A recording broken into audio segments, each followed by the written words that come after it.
קדש את ליבי, קדש את נפשי, קדש את גופי לעבוד אותך.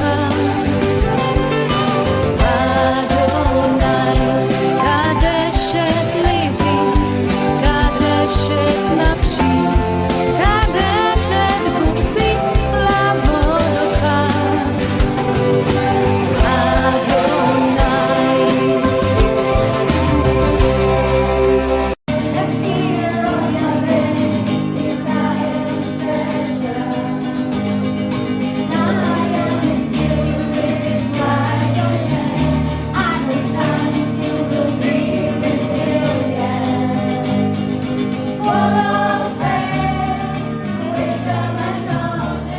אז בוקר טוב צריך.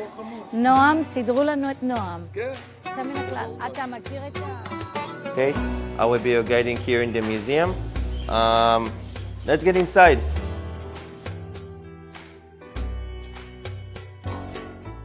First, welcome to the AHORA Museum. The AHORA Museum has three main subjects. I'll explain about the subjects first, then we'll start to talk about the tanks here. First, our museum is dealing with three main subjects. The first subject, and the most important one, is the memorial of the fallen soldiers. On my left, you can notice the wall of names. On the wall of names, you can find all the names of the fallen soldiers. Unfortunately, now on the wall, we have 5,105 names from the Independence War until the war that goes on now. The last plate that we have on the wall is the most recent plate. Unfortunately, recently we updated the wall of names with 80 new names from the war that goes on now. Let's hope the number we have today will be the last and won't extend the wall of names more, because as you can see, we don't have more room for more soldiers. We'll get to the wall of names later as well. Now, the second subject we are talking about here is the history of our site. I want to tell you a story. Okay, in 1937, came to Israel a very huge guy in the British Army. This guy's name is Charles Tigard. Charles Tigard came to Israel, and his job was to build 62 fortresses from Gaza to North Israel. Those fortresses' job was to be a British police station. One of them he's built here in Latrun. This is the Tigard Fortress. The Tigard Fortress here has been built from 1942 to 1944. As I said, it was a British police station. Now, why he has built the fortress right here in Latrun? First, we are right in the middle of Israel, 30 minutes from Tel Aviv, 30 minutes from Jerusalem. Now, right down this mountain was the only road to Jerusalem those days, which means, as you can see, we have a huge view. Look behind you. We have a huge view. We are in a huge mountain, and I have all the area that I'm seeing, and I have the road to Jerusalem. And if I have the road to Jerusalem, I have the city itself, because I can choose who goes in, who goes out from the city. On our right, okay, there is a huge water lake. This was the water lake to Jerusalem. That's how the water go to Jerusalem. So I have the power on the water as well. In 1947, the Jordanian army came here and took over the fortress. They took it over because of its importance to Israel. There were 5 battles here for Latrun against the Jordanian army. Only in 1967, in the 6 Days War, we managed to take over Latrun. Okay, all the 5 battles, we've lost all of them. And we like to say here that we caught Latrun in 20 years and 20 minutes. 20 years from the first battle to the last battle, and 20 minutes, which was the last battle here. Now, the last subject we are talking about is armored combat vehicles. In our museum, we have 160 armored combat vehicles that we have separated for 3 main groups. The first one is the one you see around us. This is armored combat vehicles that have been used right here in Israel. Behind the wall of names, you can find two more groups. The first one is armored combat vehicles that we have been took from countries that has been fought against us during wars. The second one is armored combat vehicles that we have took from all around the world just for the museum. All right, now let's get inside here and let's start to talk about tanks.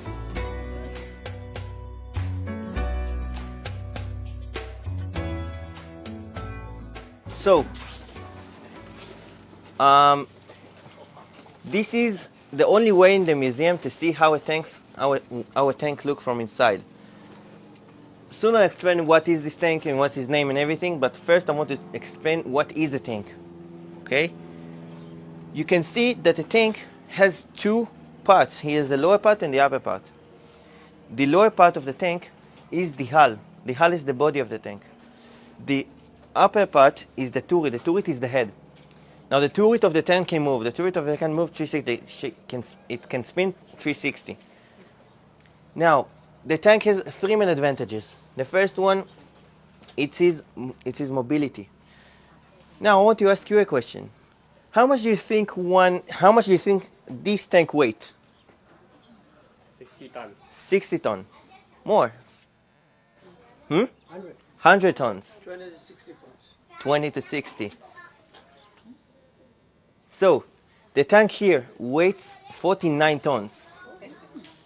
49 tons, it's eight and a half, between 8.5 or 9 elephants. This is the weight of one tank. So, as you can see, the tanks are using those trucks. They are not using some tires. Why are we using some trucks? As I said, the weight is huge. When we put those trucks, it takes the weight and it gets separated for a big place, and it's easier for the tank to move from one place to other. Also, the tanks are dealing much better against things we have on our way, like rocks, mountains, lakes, and things like this.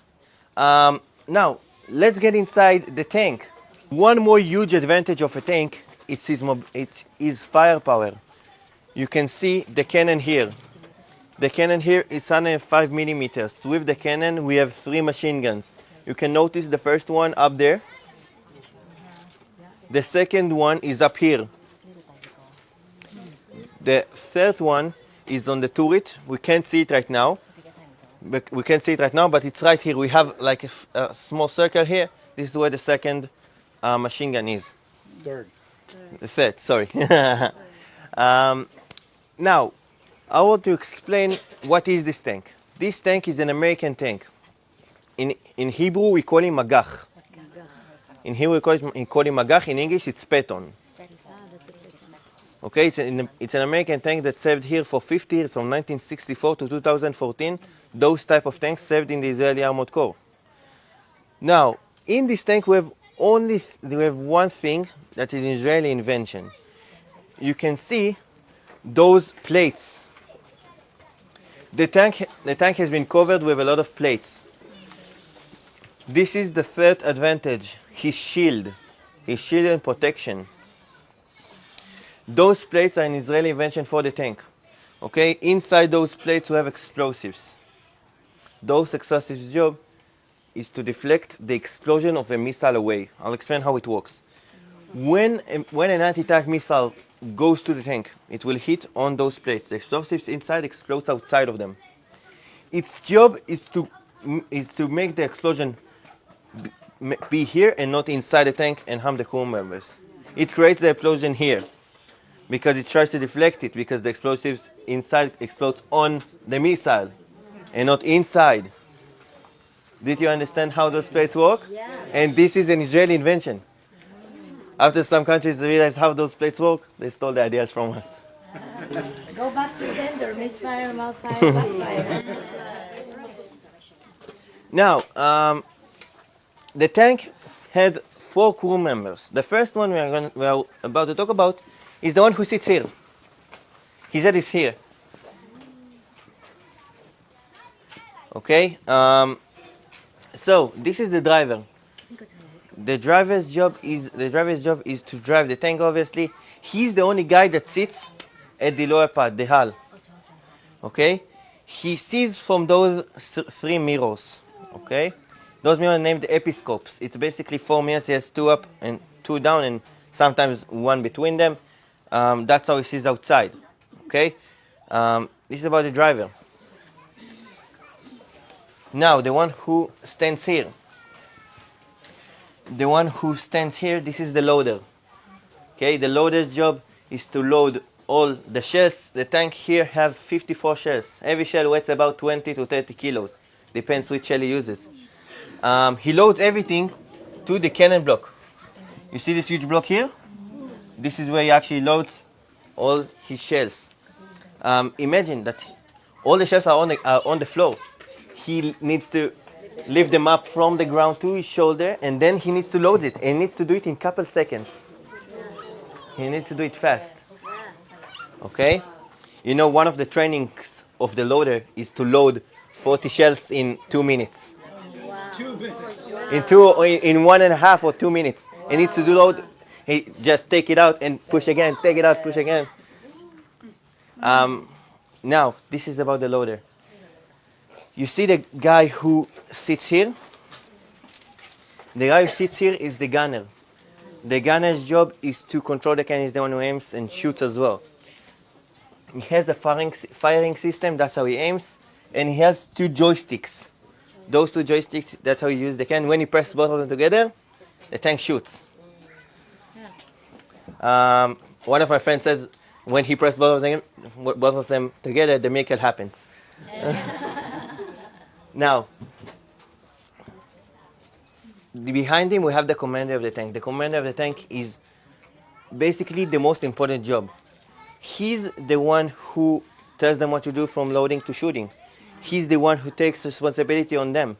He's like their father inside the tank. He needs to make sure that everybody is doing their jobs inside. Now, you can see that his head is outside. The commanders need to stick their head outside because they have to be in full awareness for what's going on outside of their tank. They have to be in full awareness for what's going on up front, at the back, and on their sides. Okay? So they take the most risk. Yeah, unfortunately, if I remember correctly, at least the most soldiers that died from the Armor Corps are commanders that stick their head outside, unfortunately. Yeah. But always in Israel, you have to know, the commanders put themselves in risk before their soldiers. Everything. Everything.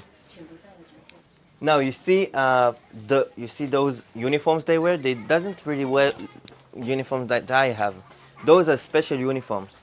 Those uniforms are called nomics. Nomics is a special material and if the tank goes on fire, the uniforms will melt and the fire won't stick to their bodies. That's why you have those uniforms. Can I say just something Yeah. here? No. Yeah, sure. The Meller Battalion, which is a 9206 that we began to, adopt, one of the things that they requested is if we could get them the special underwear, right? The special underwear that doesn't burn, because most of them don't have it. And so that's going to be one of our missions, amen? To provide those underwear. Yeah, they're reservists, all of them. Yeah. Now, you see those helmets? Those helmets are named Jantexes. The Jantexes are special helmets with earphones and a microphone. That's how they communicate inside. That's how they talk inside. Tank is a very, very noisy thing. You can't hear anything. Okay? You can see that that the commander and the gunner are very, very close to each other, but they won't hear anything without them. Also, they are protecting their head. Okay? It's not fun to stuck your head somewhere in the tank. I'll say I once stuck my head inside the tank. It's not fun. So that's why you have those Jantexes in the tank. Now, let's start to talk about the engine of the tank. The engine of the tank is at the back. The engine is right here. And the engine of the tank is 750 horsepower. In the tank during war, the tankies doesn't really getting out. They learn how to live inside. Unfortunately, there is stories about from the Yom Kippur, there are stories about weeks inside, and there are stories about months inside, and during your advanced training in Nigerian Armored Corps, you have like a week that we call it a war week. During this war week, you trained to be in a tank during war. You trained to do some. You're doing number two and one and number two. But without the toilet inside. Without the toilet. No, they have to put it in plastic bags and Yeah. special ways.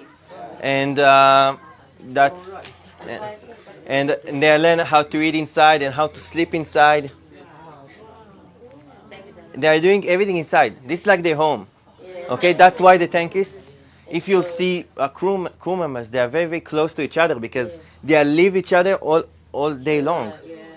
They live each other inside. Most of the times, the commander is not like the commander. He's their friend. He's talking with them like a friend. Okay, because he's lived with them as well. What kind of food supplies they will bring with them? A lot of canned food. A lot of canned food. Yeah. Do you have women tankers? Yeah. In October, it's a very, very new thing. And if I remember correctly, it's 5 years in the army that there is women tankists. Also on October 7th, they rammed.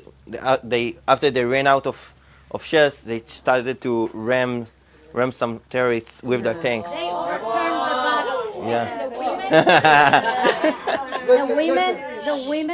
The women tankers overturned the battle. There were 3 of them. They overturned the battle on October 7th at the border, at the fence. Nobody sent them, and nobody sent them, and nobody told them what to do. And they just said, we don't know what to do, but we're going to do it anyway. What shall we do? Just go over them. And they just went over them. They were very courageous. They fought for like 17 hours non-stop. The tank here is named Centurion. Okay, the Centurion is a British tank. In Hebrew, we call him Shot. Okay, this tank also served here about 50 years. Okay, it left the Israeli Armored Corps in the start of the 2000s. Now, those 2 tanks, the Patton and the Shot, are the two tanks that served here, the main 2 tanks that served here during the Yom Kippur War.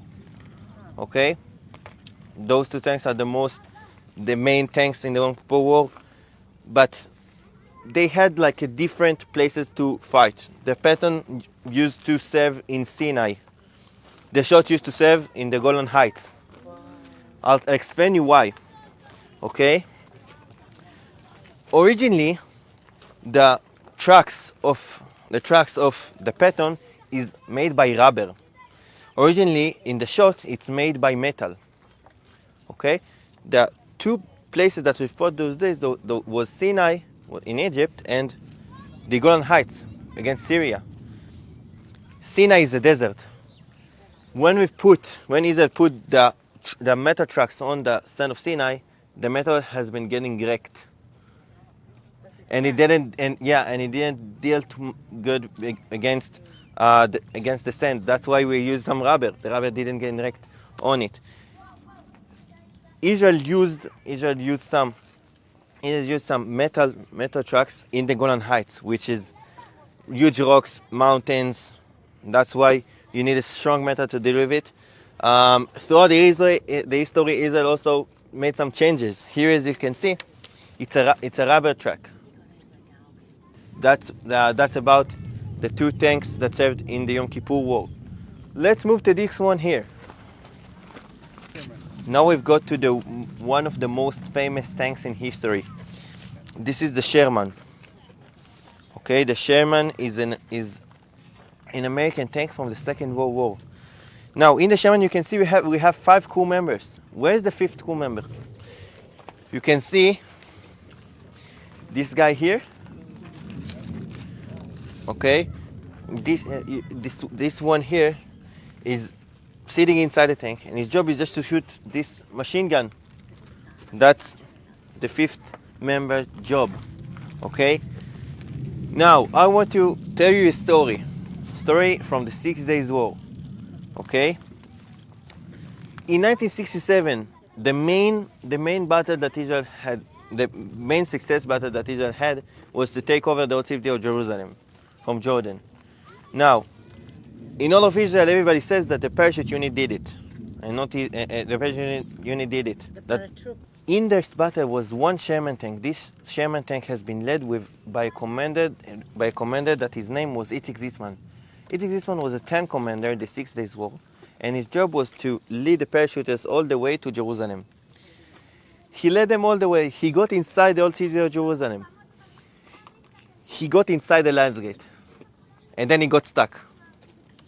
He got stuck because of this was a tight gate and it's a huge tank. Imagine he got stuck. Narrow is the gate of the Lion's Gate.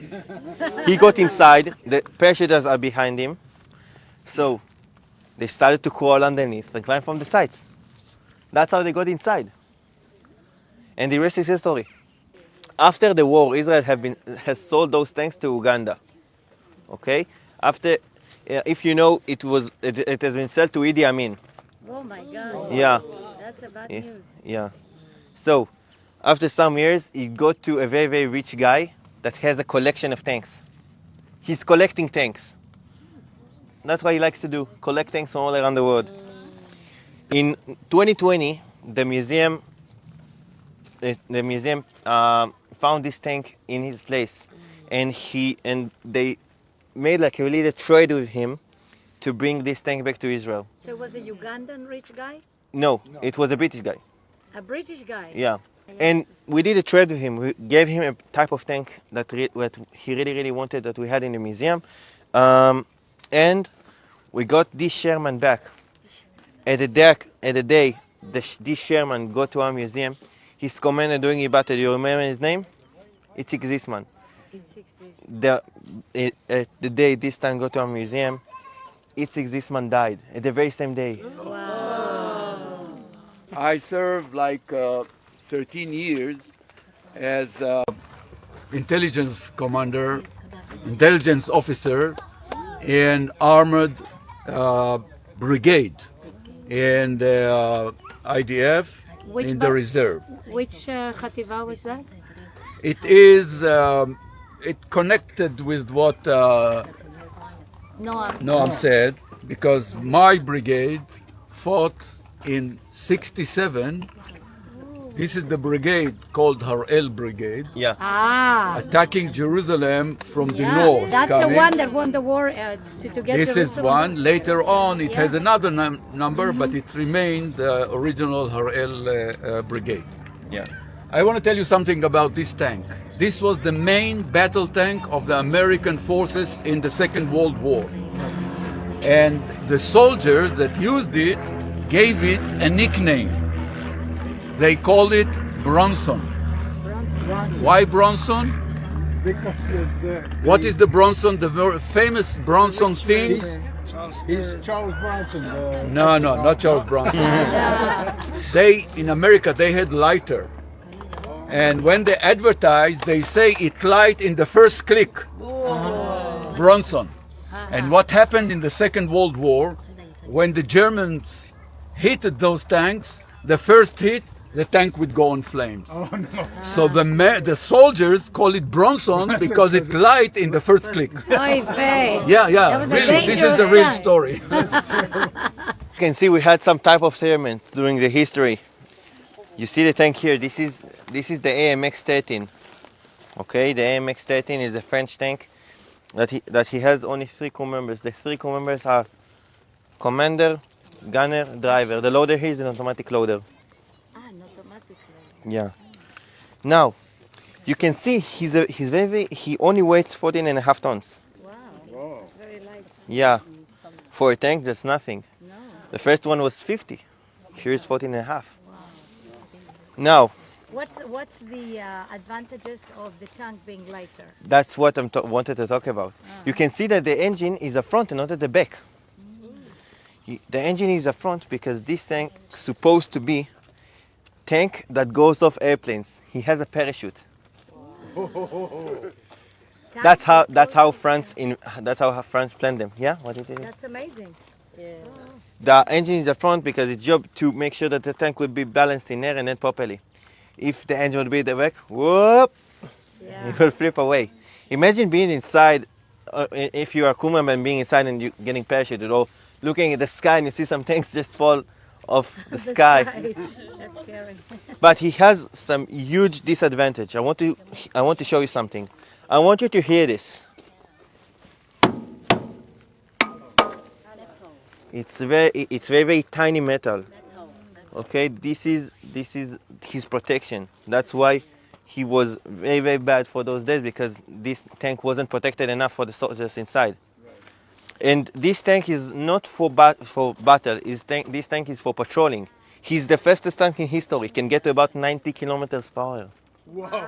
Yeah, but he has one huge advantage. You can see that the Sherman here has the same cannon. The cannon of those tanks was one of the best cannons those days.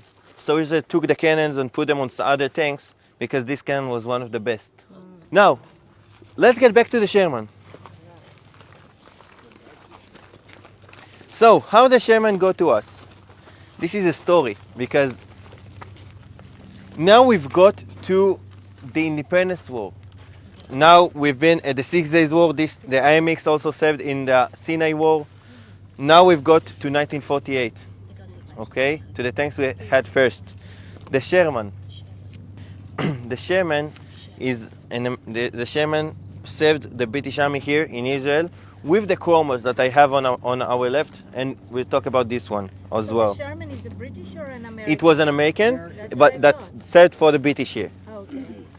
Now, how the Shermans got to us? In 1948, few months before they left, they realized bringing them back to UK, it's very expensive for them.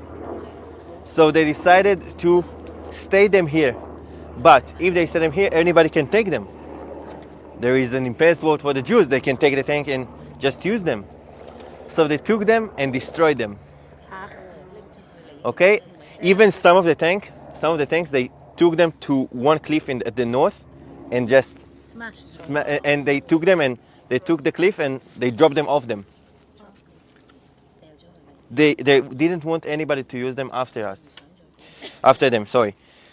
So Israel took some of them and fixed them. Fix them, of course. That's how some of them got to us in the Independence War. Okay? This is about the story of how the Shermans got to us.